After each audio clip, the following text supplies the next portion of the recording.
Hello and welcome to legal knowledge with advocate Noor Yakub Sheikh.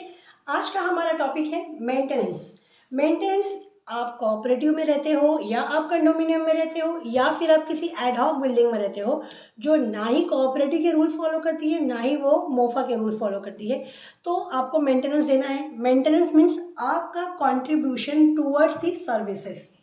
देखिए normally क्या होता है, हम जहाँ रहते हैं वहाँ कुछ कॉन्ट्रीब्यूशंस निकलते हैं, जैसे लिफ्ट हो गया, हाउस कीपिंग हो गया, फिर आपको सिक्योरिटी गार्ड्स हो गए, आपके वाटर, आपको घर में पानी आ रहा है तो आपके वाटर चार्जेस हो गए, इलेक्ट्रिसिटी चार्जेस हो गए, ब्ला ब्ला ब्ला।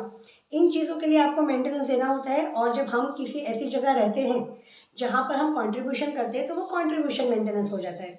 अब क्या होता है कि ऐसे बहुत सारे ना महारथी हैं, उनको महारथी ही बोलना चाहिए। वो लोग क्या करते हैं, सिर्फ गूगल इन्फॉर्मेशन लेते हैं। गूगल इन्फॉर्मेशन लेने के थ्रू क्या होता है कि कभी कभी ना आप मिसगाइड भी होते हैं। देखिए कोई भी इन्फॉर्मेशन कभी भी गलत नहीं होती है, बट आप उसको इंटरप्रेट कैसे कर रहे हैं, आप किस वे में उसको समझ रहे हैं और आपका लेवल क्या है समझने का, वो डिपेंड करता है। अभी फॉर एन एग्जाम्पल, आपकी बिल्डिंग में आपको मेंटेनेंस देना है, आपने कोई क्वेश्चन पूछा आपकी कमेटी से, आपकी जो भी मैनेजिंग बॉडी से है, और उन्होंने उस चीज़ के लिए ट्रांसपेरेंसी ना रखी या उन्होंने उसका रिप्लाई नहीं दिया, और आपको पूरा पूरा हक है कि आप एज अ प्रोटेस्ट आपका मेंटेनेंस रोक सकते हैं।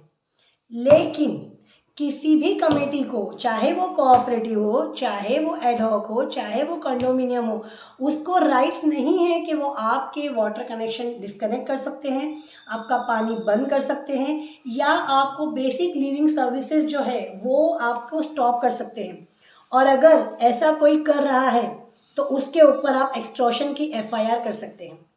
तो क्यों आप एफआईआर कर सकते हैं? क्योंकि सुप्रीम कोर्ट की गाइडलाइन है कि आप ऐसा कुछ नहीं कर सकते। देखिए अगर आप कोऑपरेटिव हाउसिंग सोसाइटी में हैं और आपका कोई डिस्प्यूट चल रहा है और उस डिस्प्यूट के चलते आप मेंटेनेंस नहीं भर रहे हैं, तो आप डेप्यूटी रजिस्ट्रार के पास में जाके आपकी कंप्लेंट दर्ज करवाइए।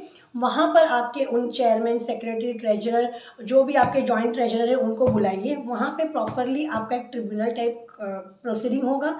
उसके बाद में उनको ऑर्डर निकलेगी। उस ऑर्डर में या तो वो आपके साथ जो आपकी डिमांड है वो फुलफिल करते हैं और फिर आपको मेंटेनेंस पे करना है।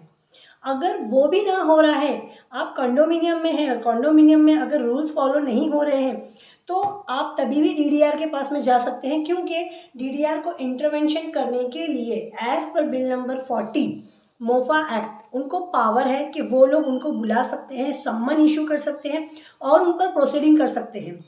आप अगर एडहॉक कमेटी में भी रहते हैं तो चलिए वहाँ तो आपको डीडीआर में जाने के राइट्स नहीं है, लेकिन आप उनको लीगल नोटिस इशू कर सकते हैं, ऐसा मिसबिहेव किया है या आपके वाटर कनेक्शन को डिस्कनेक्ट किया है। अच्छा, अब मैं आपको एक और चीज़ बताऊंगी। अगर आपका सच में वाटर कनेक्शन किसी ने डिस्कनेक्ट कर दिया है या आपको धमकी दी जा रही है, तो उसके लिए ना आप डायरेक्टली जाकर क्रिमिनल केस फाइल कर सकते हैं। उसके साथ में आप पुलिस कंप्लेंट भी कर सकते हैं। और ये बिल्कुल मुमकिन है क्योंकि जिस सोसाइटी में हम रहते हैं वो सोसाइटी में कुछ भी रूल्स रेगुलेशन फॉलो नहीं होते थे। कॉन्डोमिनियम होने के बावजूद भी कॉन्डोमिनियम के भी रूल फॉलो नहीं होते थे।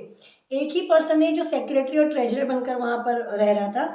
एक बंदा है जो अपने आप को चेयरमैन बोल रहा था, जबकि कॉन्डोमिनियम में चेयरमैन और ट्रेजरर टाइप का कुछ होता ही नहीं है सिस्टम। वहाँ पर आपको president and board of the directors होते हैं। बट ये चीज़ें क्यों होती हैं? क्योंकि उनके पास दिमाग कम होता है। वो लोग बुक्स का नॉलेज नहीं लेते हैं, वो लोग सिर्फ गूगल नॉलेज लेते हैं और उनको क्या लगता है कि हम जो बोल रहे हैं, जैसा कर रहे हैं वैसा ही होगा। तो इन चीज़ों की वजह से क्या करते हैं वो लोग, पानी डिस्कनेक्ट करते हैं, बहुत चीज़ें करते हैं। उन लोगों ने हमारी बिल्डिंग में भी कई लोगों के वाटर डिस्कनेक्शन किए थे, जिसके लिए हमने उनके ऊपर एक्सटॉर्शन की एफआईआर लाई है। एक्सटॉर्शन की एफआईआर हुई है उन लोगों के ऊपर, कई सेक्शंस लगे हैं। तो बिल्कुल भी ये लोग लीगल नहीं थे। अब डेप्यूटी रजिस्ट्रार में भी उनका केस पेंडिंग है।